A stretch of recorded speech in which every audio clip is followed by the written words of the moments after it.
ನಾನಾ ರೀತಿಯ ಕಂಟಕಗಳು, ಭಯ, ಸ್ವಲ್ಪ ಮಟ್ಟಿಗೆ ಕೆಲಸದಲ್ಲಿ ಹಿಂದೆ ಉಳಿಯತಕ್ಕಂಥ ಚಾನ್ಸಸ್ಗಳು ಈ ವಾರ ಮೇಷರಾಶಿಯವರಿಗೆ ಜಾಸ್ತಿ ಇರತಕ್ಕಂಥದ್ದು.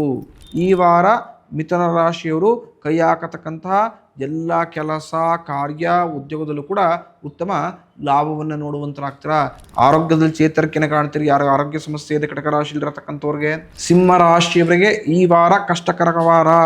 ಕನ್ಯಾ ರಾಶಿಯವರು ಈ ವಾರ ಕಷ್ಟಪಟ್ಟು ಇಷ್ಟಪಟ್ಟು ಕೆಲಸ ಮಾಡತಕ್ಕಂಥ ಜಾಸ್ತಿ ಇರುತ್ತೆ. ಶ್ರದ್ಧೆ ಜಾಸ್ತಿ ಬೇಕು. ನಿಮ್ಮ ಟೈಮ್ ತುಂಬ ಜಾಸ್ತಿ ಕೊಡಬೇಕು ಕೆಲಸದ ಮೇಲೆ. ವೃಶ್ಚಿಕ ರಾಶಿಯವರಿಗೆ ಈ ವಾರ ಉತ್ತಮ ಧನಲಾಭವಿದೆ. ಸರ್ಕಾರದಿಂದ ಸಹಾಯವನ್ನು, ಮನ್ನಣೆಯನ್ನು ತುಂಬ ಚೆನ್ನಾಗಿ ಮಕರ ರಾಶಿಯವರು ಈ ವಾರ ಪಡೆದುಕೊಳ್ಳುವಂತರಾಗ್ತೀರಾ.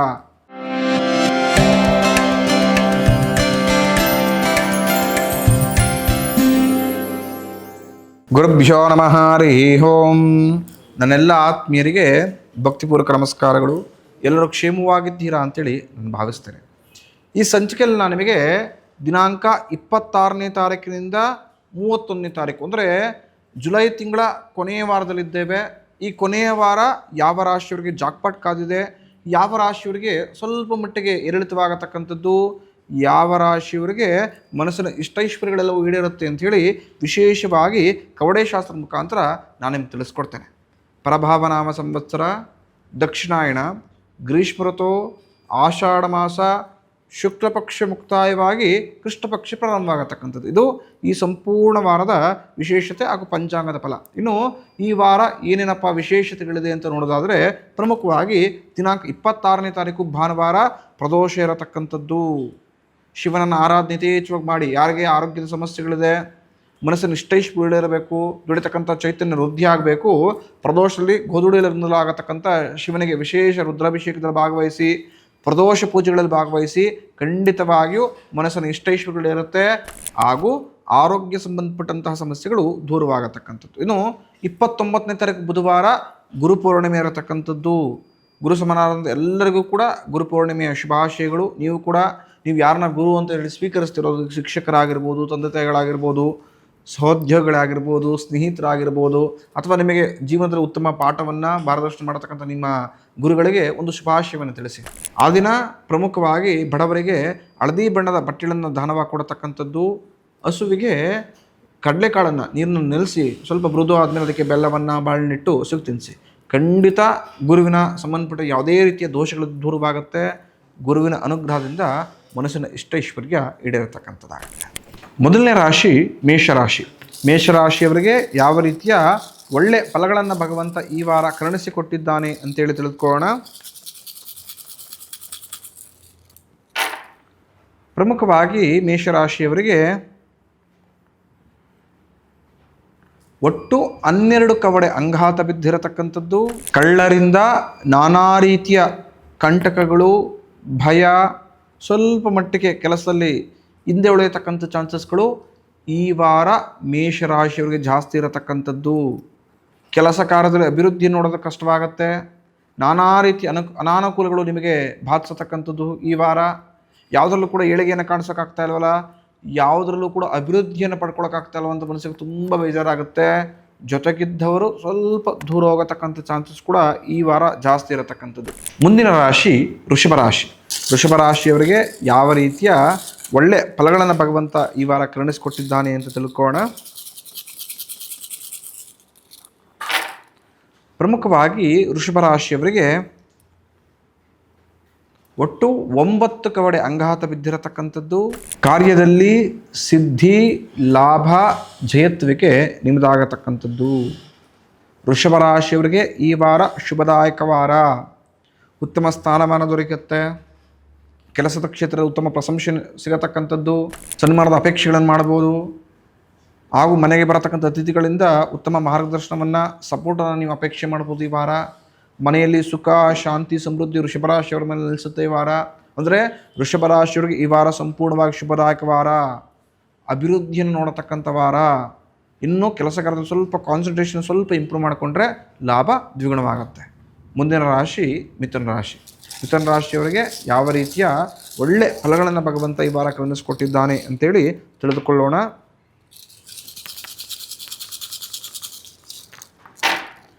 ಪ್ರಮುಖವಾಗಿ ಮಿಥುನ ರಾಶಿಯವರಿಗೆ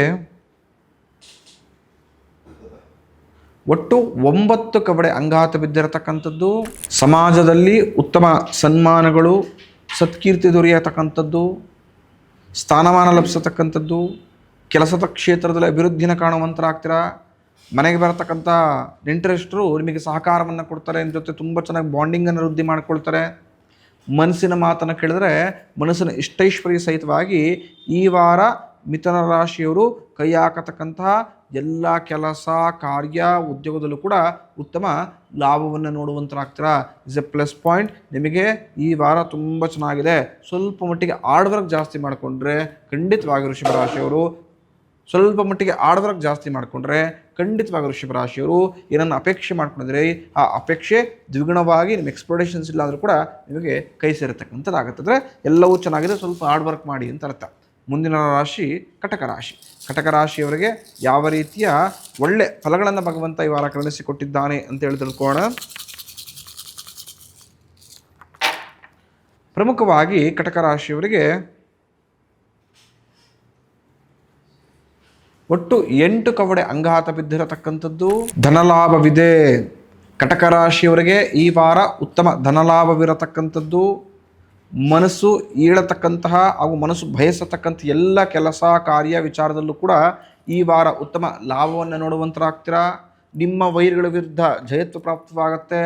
ಕೆಲಸದ ಕ್ಷೇತ್ರದಲ್ಲಿ ನಿಮ್ಮದೇ ಮೈಲಿಗೆ ಆಗತಕ್ಕಂಥದ್ದು ಅಂದರೆ ನಿಮ್ಮದೇ ಅಪ್ಪರ್ ಹ್ಯಾಂಡ್ ಆಗತಕ್ಕಂಥದ್ದು ಅಂದರೆ ಅಭಿವೃದ್ಧಿಯ ವಿಚಾರದಲ್ಲಿ ನಿಮಗೆ ಸದಾಕಾಲ ಈ ವಾರ ಎಲ್ಲ ರೀತಿಯ ವಿಚಾರಗಳು ಕೂಡ ಡೋರ್ ಓಪನ್ ಆಗುತ್ತೆ. ಎಲ್ಲವೂ ಕೂಡ ನೀವು ಎಷ್ಟು ಸಂಪಾದನೆ ಮಾಡ್ಕೊಳ್ಬೋದು, ಎಷ್ಟು ಕೀರ್ತಿ ಆಗಿರ್ಬೋದು, ಹಣಕಾಸು ಆಗಿರ್ಬೋದು, ಎಲ್ಲವೂ ಕೂಡ ಈ ವಾರ ಸಂಪಾದನೆ ಮಾಡ್ಕೊಳ್ಬೋದು. ಹಾಗೂ ಮನಃಶಾಂತಿ ಕೂಡ ಲಭಿಸತಕ್ಕಂಥದ್ದು. ಆರೋಗ್ಯದಲ್ಲಿ ಚೇತರಿಕೆನ ಕಾಣ್ತೀರಿ. ಯಾರು ಆರೋಗ್ಯ ಸಮಸ್ಯೆ ಇದೆ ಕಟಕ ರಾಶಿಯಲ್ಲಿರತಕ್ಕಂಥವ್ರಿಗೆ, ಯಾರಿಗೆ ಮಾನಸಿಕ ಚಿಂತೆ ಹಾಗೂ ಒತ್ತಡ ಇದೆ, ಎಲ್ಲ ಒತ್ತಡ ಚಿಂತೆಗಳು ದೂರವಾಗಿ ಮನಸ್ಸಿನ ಇಷ್ಟೈಶ್ವರ್ಯ ಕೂಡ ಈಡೇರತಕ್ಕಂಥದ್ದಾಗುತ್ತೆ. ಅಂದರೆ ಈ ವಾರ ಮಿಥುನ ರಾಶಿಯವರಿಗೆ ಒಂಥರ ಶುಭದಾಯಕ ವಾರ, ಲಾಭದಾಯಕ ವಾರ. ಇದೇ ರೀತಿ ಲಾಭದಾಯಕ ವಾರದಲ್ಲಿ ಒಳ್ಳೆ ಸ್ಪಿರಿಟಲ್ಲಿ ಕೆಲಸ ಕಾರ್ಯದಲ್ಲಿ ಮುಂದುವರಿ ಖಂಡಿತ ಶುಭ ಲಾಭ ನಿಮ್ಮದೇ ಆಗಿರತಕ್ಕಂಥ. ಮುಂದಿನ ರಾಶಿ ಸಿಂಹರಾಶಿ. ಸಿಂಹರಾಶಿಯವರಿಗೆ ಯಾವ ರೀತಿಯ ಒಳ್ಳೆ ಫಲಗಳನ್ನು ಭಗವಂತ ಕರುಣಿಸಿಕೊಟ್ಟಿದ್ದಾನೆ ಅಂತ ತಿಳ್ಕೊಳ್ಳೋಣ. ಪ್ರಮುಖವಾಗಿ ಸಿಂಹರಾಶಿಯವರಿಗೆ ಒಟ್ಟು 11 ಕವಡೆ ಅಂಗಾತ ಬಿದ್ದಿರತಕ್ಕಂಥದ್ದು, ಕಷ್ಟ ಉಂಟು. ಸಿಂಹರಾಶಿಯವರಿಗೆ ಈ ವಾರ ಕಷ್ಟಕರ ವಾರ. ನಾನಾ ರೀತಿಯ ಚಾಲೆಂಜಿಂಗ್ ಹಾಗೂ ನಾನಾ ರೀತಿಯ ಮನಸ್ತಾಪಗಳು, ವಿರೋಧಗಳು, ಜನರ ಕಸಿವಿಸಿ ಎಲ್ಲವೂ ಕೂಡ ಈ ವಾರ ಜಾಸ್ತಿ ಇರುತ್ತೆ.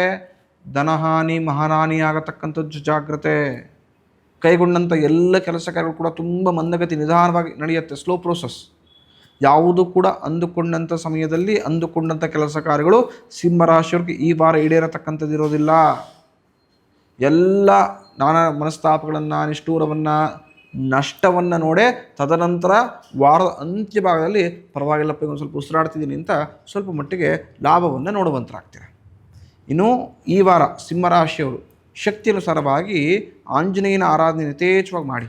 ಖಂಡಿತ ಆಂಜನೇಯ ಅನುಗ್ರಹದಿಂದ ಶುಭವನ್ನು ಹಾಗೂ ಲಾಭವನ್ನು ನೋಡುವಂತರಾಗ್ತೀರ. ಮುಂದಿನ ರಾಶಿ ಕನ್ಯಾ ರಾಶಿ. ಕನ್ಯಾ ರಾಶಿಯವರಿಗೆ ಯಾವ ರೀತಿಯ ಒಳ್ಳೆ ಫಲಗಳನ್ನು ಭಗವಂತ ಕರುಣಿಸಿಕೊಟ್ಟಿದ್ದಾನೆ ಅಂತ ತಿಳ್ಕೊಳ್ಳೋಣ.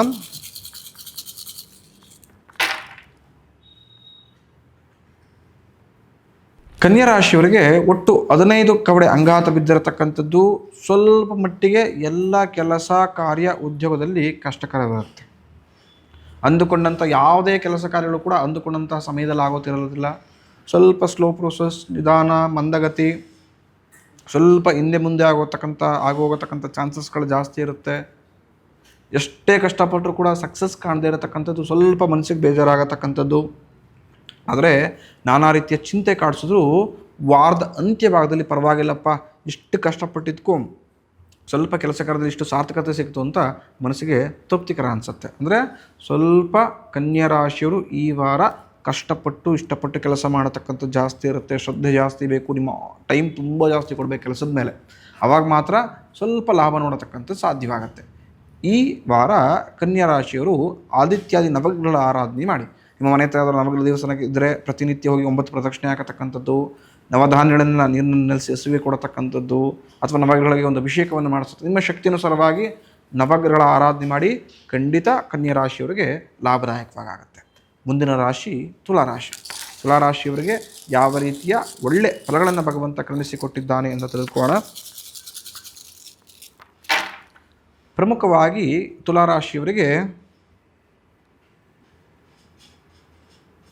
ಒಟ್ಟು 12 ಕವಡೆ ಅಂಗಾತ ಬಿದ್ದಿರತಕ್ಕಂಥದ್ದು, ನಾನಾ ರೀತಿಯ ಕಳ್ಳಕಾಕರ ಕಂಟಕವಿರತಕ್ಕಂಥದ್ದು, ಸಮಾಜದಲ್ಲಿ ಸ್ವಲ್ಪ ಮಟ್ಟಿಗೆ ಏರಿಳಿತ, ಕೆಲಸದಲ್ಲಿ ಸ್ಲೋ ಪ್ರೋಸೆಸ್, ಅಪಕೀರ್ತಿ, ಯಾವುದೂ ಕೂಡ ಸರಿ ಹೋಗ್ತಾ ಇಲ್ಲ ಅಂತ ಮನಸ್ಸಿಗೆ ಬೇಜಾರಾಗತಕ್ಕಂಥ ಪರಿಸ್ಥಿತಿ, ಈ ಥರ ನಾನಾ ರೀತಿಯ ವಿಚಾರಗಳು, ನಾನಾ ರೀತಿಯ ಮನಸ್ತಾಪಗಳು ಈ ವಾರ ಸ್ವಲ್ಪ ಮಟ್ಟಿಗೆ ತುಲಾರಾಶಿಯವ್ರನ್ನ ಕಾಡಿಸುತ್ತೆ. ಯಾವುದು ಕೂಡ ಪರ್ಫೆಕ್ಟಾಗಿ ಈ ವಾರ ನಡೆಯೋದೇ ಇಲ್ಲ. ಈ ವಾರ ಹೇಗೆ ಮುಗೀತು ಅನ್ನೋದೇ ಗೊತ್ತಾಗೋದಿಲ್ಲ. ಆದ್ರೂ ಕಂಪ್ಲೀಟ್ ವರ್ಕ್ ಪ್ರೆಷರ್, ಕಂಪ್ಲೀಟ್ ಕೆಲಸ ಕಾರ್ಯಗಳು, ಮತ್ತೊಂದು ಮಗದೊಂದು ಅಂತ ನಿಮಗೆ ನೀವೇ ಬಂದಿ ಆಗಿಬಿಡ್ತೀರಿ. ಸ್ವಲ್ಪ ಫ್ರೀಯಾಗಿ ಯಾವುದರಲ್ಲೂ ಕೂಡ ಅಷ್ಟು ನೀವು ತೊಡಗಿಸ್ಕೊಳ್ಳೋಕ್ಕೆ ಬಹಳ ಕಷ್ಟವಾಗತ್ತೆ. ಸೊ ತುಲಾರಾಶಿಯವರು ಸ್ವಲ್ಪ ಮಟ್ಟಿಗೆ ಮೈಂಡ್ಸೆಟ್ನ ಕಾಮಾಗಿಟ್ಕೊಳ್ಳಿ, ಸ್ವಲ್ಪ ಮಟ್ಟಿಗೆ ಯೋಚನೆ ಮಾಡಿ ಡಿಸಿಷನ್ ತೆಗೆದುಕೊಳ್ಳುವಂಥದ್ದಾಗಿ. ತುಲಾರಾಶಿಯವರು ಸ್ವಲ್ಪ ಈ ವಾರ ತಾಳ್ಮೆಯಿಂದಿರಿ. ಹಾಗೂ ಯಾವುದೇ ನಿರ್ಧಾರವನ್ನು ತೆಗೆದುಕೊಳ್ಬೇಕಾದ್ರೆ ತುಲಾರಾಶಿಯವರು 2 ಬಾರಿ ಯೋಚನೆ ಮಾಡಿ ತದನಂತರ ನಿರ್ಧಾರವನ್ನು ತೆಗೆದುಕೊಳ್ಳುವಂಥದ್ದಾಗಿ. ಆ ಥರದ ನಿರ್ಧಾರ ಸಂಕಷ್ಟವನ್ನು ಖಂಡಿತವಾಗಿ ಜಾಸ್ತಿ ತಂದುಕೊಡುತ್ತೆ. ಈ ವಾರ ತುಲಾರಾಶಿಯವರು ಗುರು ರಾಘವೇಂದ್ರ ಸ್ವಾಮಿ ಆರಾಧನೆಯನ್ನು ಮಾಡಿ ಖಂಡಿತ ನಿಮ್ಮೆಲ್ಲರ ಸಂಕಷ್ಟ ದೂರವಾಗಿ ಮನಸ್ಸಿನ ಇಷ್ಟೈಶ್ವರ್ಯಗಳು ಪ್ರಾಪ್ತವಾಗತ್ತೆ. ಮುಂದಿನ ರಾಶಿ ವೃಶ್ಚಿಕ ರಾಶಿ. ವೃಶ್ಚಿಕ ರಾಶಿಯವರಿಗೆ ಯಾವ ರೀತಿಯ ಒಳ್ಳೆ ಫಲಗಳನ್ನು ಭಗವಂತ ಕರುಣಿಸಿಕೊಟ್ಟಿದ್ದಾನೆ ಅಂತ ತಿಳ್ಕೋಣ. ಪ್ರಮುಖವಾಗಿ ವೃಶ್ಚಿಕ ರಾಶಿಯವರಿಗೆ ಒಟ್ಟು 8 ಕವಡೆ ಅಂಗಾತ ಬಿದ್ದಿರತಕ್ಕಂಥದ್ದು, ಧನಲಾಭವಿರತಕ್ಕಂಥದ್ದು. ವೃಶ್ಚಿಕ ರಾಶಿಯವರಿಗೆ ಈ ವಾರ ಉತ್ತಮ ಧನಲಾಭವಿದೆ. ಕೆಲಸ ಕಾರ್ಯ ಉದ್ಯೋಗದಲ್ಲಿ ಅಭಿವೃದ್ಧಿ ನೋಡುವಂತರಾಗ್ತೀರಾ. ಮನಸ್ಸಿನ ಇಷ್ಟೈಶ್ವರ್ಯಗಳು ಈ ವಾರ ಈಡೇರತಕ್ಕಂಥದ್ದು. ನಿಮ್ಮ ಹಿತಶತ್ರುಗಳ ವಿರುದ್ಧ ಜಯತ್ವವನ್ನು ಪ್ರಾಪ್ತಿ ಮಾಡಿಕೊಡ್ತೀರಾ. ಕೆಲಸ ಕಾರ್ಯದ ಕ್ಷೇತ್ರದಲ್ಲಿ ಉತ್ತಮ ಸಾಧನೆ ಮಾಡುತ್ತಾ ಕೆಲಸ ಕಾರ್ಯದ ಸಂಪೂರ್ಣ ಆಡಳಿತ ನಿಮ್ಮ ಕೈ ಸೇರತಕ್ಕಂಥದ್ದು. ಅಂದರೆ ಈ ವಾರ ಸಂಪೂರ್ಣವಾಗಿ ಶುಭದಾಯಕ ವಾರ, ಲಾಭದಾಯಕ ವಾರ ಹಾಗೂ ಅಭಿವೃದ್ಧಿಯನ್ನು ನೋಡತಕ್ಕಂಥ ವಾರ. ಎಲ್ಲವೂ ಚೆನ್ನಾಗಿದೆ. ಈ ವಾರ ತುಂಬ ಚೆನ್ನಾಗಿ ಅನುಕೂಲಗಳನ್ನು ಕೂಡ ಭಗವಂತ ಮಾಡಿಕೊಟ್ಟಿದ್ದಾನೆ. ಮುಂದುವರಿರಿ, ಶುಭ ಲಾಭ ನಿಮ್ಮದೇ ಆಗಿರತಕ್ಕಂಥದ್ದು. ಅಂದರೆ ವೃಶ್ಚಿಕ ರಾಶಿಯವರಿಗೆಲ್ಲ ಚೆನ್ನಾಗಿದೆ ಅಂತ ಅರ್ಥ. ಮುಂದಿನ ರಾಶಿ ಧನುಸು ರಾಶಿ. ಧನುಸು ರಾಶಿಯವರಿಗೆ ಯಾವ ರೀತಿಯ ಒಳ್ಳೆ ಫಲಗಳನ್ನು ಭಗವಂತ ಕರುಣಿಸಿಕೊಟ್ಟಿದ್ದಾನೆ ಅಂತ ತಿಳ್ಕೋಣ. ಪ್ರಮುಖವಾಗಿ ಧನುಸು ರಾಶಿಯವರಿಗೆ ಒಟ್ಟು 12 ಕವಡೆ ಅಂಗಾತ ಬಿದ್ದಿರತಕ್ಕಂಥದ್ದು. ಅಷ್ಟು ಸೌಖ್ಯವಿಲ್ಲ. ಧನುಸು ರಾಶಿಯವರಿಗೆ ಈ ವಾರ ಸ್ವಲ್ಪ ಕೆಲಸ ಕಾರ್ಯಗಳಲ್ಲಿ ಅಷ್ಟು ಸೌಖ್ಯವಾಗಿರೋದಿಲ್ಲ. ನಾನಾ ರೀತಿಯ ಹಿತಶತ್ರುಗಳ ಕಾಟವಿರತಕ್ಕಂಥದ್ದು. ಕೆಲಸದ ಕ್ಷೇತ್ರಗಳಲ್ಲಿ ನೆಮ್ಮದಿ ವಿಚಾರಕ್ಕೆ ಮನೆಯಲ್ಲಿ ಸ್ವಲ್ಪ ಜಗಳ ವೈಮನಸ್ಸು ಜಾಸ್ತಿ ಆಗುತ್ತೆ. ಆರ್ಥಿಕವಾಗಿ ಕುಗ್ಗತಕ್ಕಂಥ ಚಾನ್ಸಸ್ ಇರತಕ್ಕಂಥದ್ದು. ಫಿನಾನ್ಷಿಯಲಿ ಬ್ಲಾಕೇಜ್ ಆಗುತ್ತೆ. ನಾನಾ ರೀತಿಯ ಜಂಜಾಟಗಳು, ಮನಸ್ತಾಪಗಳು ಬೇಡ ಅಂದರೂ ಕೂಡ ನಿಮ್ಮ ಮೇಲೆ ಏರಿಕೆ ಆಗತಕ್ಕಂಥದ್ದಾಗುತ್ತೆ. ಈ ವಾರ ಅಷ್ಟು ಶುಭ ಲಾಭದಾಯಕ ವಾರವಾಗಿ ಧನುಸ್ಸು ರಾಶಿಯರು ಇರೋದಿಲ್ಲ. ಜಾಗೃತವಾಗಿರಿ. ಶಕ್ತಿಯನುಸಾರವಾಗಿ ನಿಮ್ಮ ಮನೆದೇವರು ಕುಲದೇವರ ಆರಾಧನೆಯನ್ನು ಮಾಡಿ. ಧನುಸ್ಸು ರಾಶಿಯವರು ಖಂಡಿತ ಶುಭ ಲಾಭದಾಯಕವಾಗಿ ಈ ವಾರ ಪರಿವರ್ತನೆಗೊಳ್ಳತಕ್ಕಂಥದ್ದು. ಮುಂದಿನ ರಾಶಿ ಮಕರ ರಾಶಿ. ಮಕರ ರಾಶಿಯವರಿಗೆ ಯಾವ ರೀತಿಯ ಒಳ್ಳೆ ಫಲಗಳನ್ನು ಭಗವಂತ ಈ ವಾರ ಕರುಣಿಸಿಕೊಟ್ಟಿದ್ದಾನೆ ಅಂತೇಳಿ ತಿಳ್ಕೋಣ. ಮಕರ ರಾಶಿಯವರಿಗೆ ಒಟ್ಟು 13 ಕವಡೆ ಅಂಗಾತ ಬಿದ್ದಿರತಕ್ಕಂಥದ್ದು. ಸರ್ಕಾರದಿಂದ ಸಹಾಯವನ್ನು, ಮನ್ನಣೆಯನ್ನು ತುಂಬ ಚೆನ್ನಾಗಿ ಮಕರ ರಾಶಿಯವರು ಈ ವಾರ ಪಡೆದುಕೊಳ್ಳುವಂತರಾಗ್ತೀರಾ. ಅಭಿವೃದ್ಧಿಯ ವಿಚಾರದಲ್ಲಿ ಈ ವಾರ ನಿಮ್ಮದಾಗಿರತಕ್ಕಂಥದ್ದು. ನಿಮ್ಮ ಹಣಕಾಸಿನ ಸಮಸ್ಯೆಗಳು ದೂರವಾಗುತ್ತೆ. ಆರೋಗ್ಯದಲ್ಲಿ ವೃದ್ಧಿ ಆಗತಕ್ಕಂಥದ್ದು. ಆರೋಗ್ಯ ತುಂಬ ಚೆನ್ನಾಗಾಗುತ್ತೆ ಈ ವಾರ. ನಿಮ್ಮ ಕುಟುಂಬದೊಂದಿಗೆ ಉತ್ತಮ ವ್ಯಾಲ್ಯೂಬಲ್ ಟೈಮ್ನ ತುಂಬ ಚೆನ್ನಾಗಿರತಕ್ಕಂಥ ಸಮಯವನ್ನು ಕಳೆಯುವಂಥದ್ದಾಗ್ತಾರೆ. ನೆನಪಲ್ಲಿರತಕ್ಕಂಥ ಸಮಯವಾಗುತ್ತೆ. ಸುಖ, ಶಾಂತಿ, ನಿಮ್ಮದಾಗಿರತಕ್ಕಂಥದ್ದು. ದೂರದ ಪ್ರವಾಸವನ್ನು ಕೂಡ ಹೋಗತಕ್ಕಂಥ ಅನುಗ್ರಹವನ್ನು ಕೆಲವರಿಗೆ ಭಗವಂತ ಈ ವಾರ ಮಾಡಿಕೊಟ್ಟಿದ್ದಾನೆ. ಅಂದರೆ ಈ ವಾರ ಎಲ್ಲವೂ ಚೆನ್ನಾಗಿದೆ ಮಕರ ರಾಶಿಯವರಿಗೆ. ಇನ್ನೂ ಕೂಡ ಮನಸ್ಸನ್ನು ತಿಳಿಯಾಗಿಟ್ಕೊಳ್ಳಿ. ಶುಭ ಲಾಭ ಜಾಸ್ತಿ ಲಭಿಸತಕ್ಕಂಥದ್ದಾಗತ್ತೆ. ಮುಂದಿನ ರಾಶಿ ಕುಂಭರಾಶಿ. ಕುಂಭರಾಶಿಯವರಿಗೆ ಯಾವ ರೀತಿಯ ಫಲವನ್ನು ಭಗವಂತ ಈ ವಾರ ಕರುಣಿಸಿಕೊಟ್ಟಿದ್ದಾನೆ ಅಂತೇಳಿ ತಿಳಿದುಕೊಳ್ಳೋಣ. ಕುಂಭರಾಶಿಯವರಿಗೆ ಒಟ್ಟು 14 ಕವಡೆ ಅಂಗಾತ ಬಿದ್ದಿರತಕ್ಕಂಥದ್ದು. ಕುಂಭರಾಶಿಯವರಿಗೆ ಈ ವಾರ ಉತ್ತಮ ಧನಲಾಭವಿರತಕ್ಕಂಥದ್ದು. ನೂತನವಾದಂಥ ವಾಹನವನ್ನು ಖರೀದಿ ಮಾಡತಕ್ಕಂಥ ಯೋಗವನ್ನು ಭಗವಂತ ಕರುಣಿಸಿಕೊಟ್ಟಿದ್ದಾನೆ. ಭವನ, ಭುವನ, ವಾಹನ, ಭೋಗ್ಯ ಎಲ್ಲ ಭೋಗದ ವಸ್ತುಗಳು ನಿಮಗೆ ಈ ವಾರ ಪ್ರಯತ್ನವನ್ನು ತುಂಬ ಚೆನ್ನಾಗಿ ಪಟ್ಟರೆ ಲಾಭದಾಯಕವಾಗಿ ಗಳಿಸ್ಕೊಳ್ತೀರಿ. ಇರತಕ್ಕಂಥ ಸಾಲವನ್ನು ತೀರಿಸ್ಕೊಳ್ತಕ್ಕಂಥ ಅನುಗ್ರಹವನ್ನು ಭಗವಂತ ಮಾಡಿಕೊಟ್ಟಿದ್ದಾನೆ. ಕುಂಭರಾಶಿಯವರಿಗೆ ಮನೆಯಲ್ಲಿ ಸ್ವಲ್ಪ ಮಟ್ಟಿಗೆ ಸಂಭ್ರಮದ ವಾತಾವರಣ ಇರತಕ್ಕಂಥದ್ದು. ಇರತಕ್ಕಂಥ ಸಮಸ್ಯೆಗಳನ್ನು ದೂರ ಮಾಡಿಕೊಂಡು ಆತ್ಮಸ್ಥೈರ್ಯವನ್ನು ವೃದ್ಧಿ ಮಾಡ್ಕೊಳ್ತೀರಾ. ಹೊಸ ಕೆಲಸ ಕಾರ್ಯಗಳಿಗೆ, ಹೊಸ ಆವಿಷ್ಕಾರಗಳಿಗೆ ಕೈ ಹಾಕಿ ಅದರಲ್ಲಿ ಸಕ್ಸಸ್ ಕೂಡ ಕಾಣುವಂತಾಗ್ತದೆ. ಅಂದರೆ ಈ ವಾರ ಸಂಪೂರ್ಣವಾಗಿ ಶುಭದಾಯಕ, ಲಾಭದಾಯಕ ಹಾಗೂ ಅಭಿವೃದ್ಧಿಯನ್ನು ನೋಡತಕ್ಕಂಥ ವಾರವಾಗಿದೆ. ಕುಂಭರಾಶಿಯವರಿಗೆ ಎಲ್ಲವೂ ಕೂಡ ಸಕ್ಸಸ್ ಕಾಣುವಂತಾಗುತ್ತೆ. ಈ ಸಕ್ಸಸ್ನ ಇದೇ ಸ್ಪಿರಿಟಲ್ಲಿ ಕಂಟಿನ್ಯೂ ಮಾಡ್ಕೊಂಡು ಹೋಗಿ ಪ್ರತಿ ವಾರವೂ ಕೂಡ ಇದು ರಿಪೀಟ್ ಆಗ್ತಾ ಹೋಗಲಿ ಅಂತೇಳಿ ಅದು ನನ್ನ ಆಶಯ ಆಗಿರುತ್ತೆ. ತುಂಬ ಜನ ನಿಮ್ಮ ಜಾತಕವನ್ನು ಪರಿಶೀಲನೆ ಮಾಡಿಸ್ಕೊಳ್ಬೇಕು, ಅದು ಫೋನ್ ಮುಖಾಂತರ ಅಪಾಯಿಂಟ್ಮೆಂಟ್ ತೆಗೆದುಕೊಳ್ಬೇಕು ಅಂತ ತುಂಬ ಜನ ಕಾಲ್ ಮಾಡ್ತಾ ಇದ್ದೀರಿ. ಈಗ ಅವೈಲೇಬಲ್ ಇದ್ದೇವೆ. ಮೈಸೂರಿನ ಕುವೆಂಪು ನಗರದಲ್ಲಿ ನಮ್ಮ ಕಚೇರಿ ಇರತಕ್ಕಂಥದ್ದು. ನೇರವಾಗಿ ಬಂದು ಭೇಟಿ ಮಾಡಿ ನಿಮ್ಮ ಜಾತಕವನ್ನು ಪರಿಶೀಲನೆ ಮಾಡಿಸ್ಕೊಂಡು ಕವಡೆ ಶಾಸ್ತ್ರದ ಮುಖಾಂತರ, ಪ್ರಶ್ನೆಶಾಸ್ತ್ರದ ಮುಖಾಂತರ, ಜ್ಯೋತಿಷ್ಯದ ಮುಖಾಂತರ, ಪ್ರಜ್ಯೋತಿಷ್ಯದ ಮುಖಾಂತರ ಪರಿಹಾರವನ್ನು ಪಡ್ಕೊಳ್ಬೋದು. ಅಥವಾ ತುಂಬ ಜನ ನಾವು ಬೇರೆ ಜಿಲ್ಲೆಯಲ್ಲಿದ್ದೇವೆ, ರಾಜ್ಯದಲ್ಲಿದ್ದೇವೆ, ನಮಗೆ ಕಚೇರಿಗೆ ಬರೋದು ಕಷ್ಟವಾಗುತ್ತೆ ಅಂತ ಹೇಳಿದ್ರೆ ಕಾಲ್ ಮುಖಾಂತರ ಕೂಡ ಅಪಾಯಿಂಟ್ಮೆಂಟ್ ತೆಗೆದುಕೊಂಡು ಫೋನ್ ಕಾಲ್ ಮುಖಾಂತರ ಪರಿಹಾರವನ್ನು ಕೂಡ ನೀವು ಪಡ್ಕೊಳ್ಬೋದು. ಕೊನೆಯ ರಾಶಿ ಮೀನರಾಶಿ. ಮೀನರಾಶಿಯವರಿಗೆ ಯಾವ ರೀತಿಯ ಒಳ್ಳೆ ಫಲಗಳನ್ನು ಭಗವಂತ ಈ ವಾರ ಕರುಣಿಸಿಕೊಟ್ಟಿದ್ದಾನೆ ಅಂತ ತಿಳ್ಕೊಳ್ಳೋಣ. ಮೀನರಾಶಿಯವರಿಗೆ ಒಟ್ಟು 15 ಕವಡೆ ಅಂಗಾತ ಬಿದ್ದಿರತಕ್ಕಂಥದ್ದು. ಕಾರ್ಯದಲ್ಲಿ ಅಲ್ಪ ಜಯವಿದೆ. ಮೀನರಾಶಿಯವರಿಗೆ ಈ ವಾರ ಮಾಡತಕ್ಕಂಥ ಎಲ್ಲ ಕೆಲಸ, ಕಾರ್ಯ, ಉದ್ಯೋಗದಲ್ಲಿ ಅಲ್ಪ ಮಟ್ಟಿನ ಜಯವನ್ನು ಕಾಣುವಂತರಾಗ್ತೀರಾ. ನಾನಾ ರೀತಿಯ ಚಿಂತೆ ಈ ವಾರ ನಿಮ್ಮನ್ನ ಬಾಧಿಸತಕ್ಕಂಥದ್ದಾಗತ್ತೆ. ಕೆಲಸದ ಅಥವಾ ಕಾರ್ಯದ ಕ್ಷೇತ್ರದಲ್ಲಿ ಅಭಿವೃದ್ಧಿ ನೋಡತಕ್ಕಂಥದ್ದು ಕಷ್ಟಕರ. ಎಷ್ಟೇ ಪ್ರಯತ್ನ ಪಟ್ಟರೂ ಕೂಡ ಕೆಲಸ ತುಂಬ ನಿಧಾನವಾಗ್ತಾ ಇದೆ, ಮಂದಗತಿಯಿಂದ ಸಾಗ್ತಾ ಇದೆ ಅಂತ ಅನಿಸುತ್ತೆ. ಯಾವ ವಿಚಾರದಲ್ಲೂ, ಯಾವ ಕೆಲಸದಲ್ಲೂ ಅಷ್ಟು ಮನಸ್ತೃಪ್ತಿಯನ್ನು ಈ ವಾರ ನೀವು ಕಾಣುವಂತರಾಗೋದಿಲ್ಲ. ಹಾಗೂ ತುಂಬ ಕಷ್ಟಪಟ್ಟು ಶ್ರದ್ಧೆಯಿಂದ ಕೆಲಸ ಮಾಡಿದರೆ ಮಾತ್ರ ವಾರದ ಅಂತ್ಯ ಭಾಗದಲ್ಲಿ ಮನಸ್ಸಿಗೆ ಪರವಾಗಿಲ್ಲಪ್ಪ, ಇಷ್ಟೆಲ್ಲ ಕಷ್ಟಪಟ್ಟರೆ ಇನ್ನೂ ಸಮಾಧಾನವಾಗಿ ಒಂದು ಉತ್ತರ ಸಿಕ್ಕಿದೆ, ಒಂದು ಸಮಾಧಾನ, ಒಂದು ಫಲ ಸಿಕ್ಕಿದೆ ಅಂತೇಳಿ ಮನಸ್ಸನ್ನು ತೃಪ್ತಿಪಡಿಸ್ಕೊಳ್ತೀರಿ. ಮೀನರಾಶಿಯವರು ಈ ವಾರ ಶಕ್ತಿನುಸಾರವಾಗಿ ನಿಮ್ಮ ಇಷ್ಟ ದೇವರ ಆರಾಧನೆಯನ್ನು ಮಾಡಿ ಖಂಡಿತ ಮನಸ್ಸಿನ ಇಷ್ಟೈಶ್ವರ್ಯಗಳಿರುತ್ತೆ. ಬರತಕ್ಕಂಥ ಸಮಸ್ಯೆಗಳು ದೂರವಾಗುತ್ತೆ. ಮುಂದಿನ ಸಂಚಿಕೆಯಲ್ಲಿ ಮುಂದಿನ ವಿಚಾರದೊಂದಿಗೆ ಸಿಗೋಣ. ಇನ್ನೂ ಯಾರು ಭವಿಷ್ಯ ದರ್ಶನ ಯೂಟ್ಯೂಬ್ ಚಾನಲ್ನ ಸಬ್ಸ್ಕ್ರೈಬ್ ಮಾಡ್ಕೊಂಡು ಆದಷ್ಟು ಬೇಗ ಸಬ್ಸ್ಕ್ರೈಬ್ ಮಾಡ್ಕೊಳ್ಳಿ.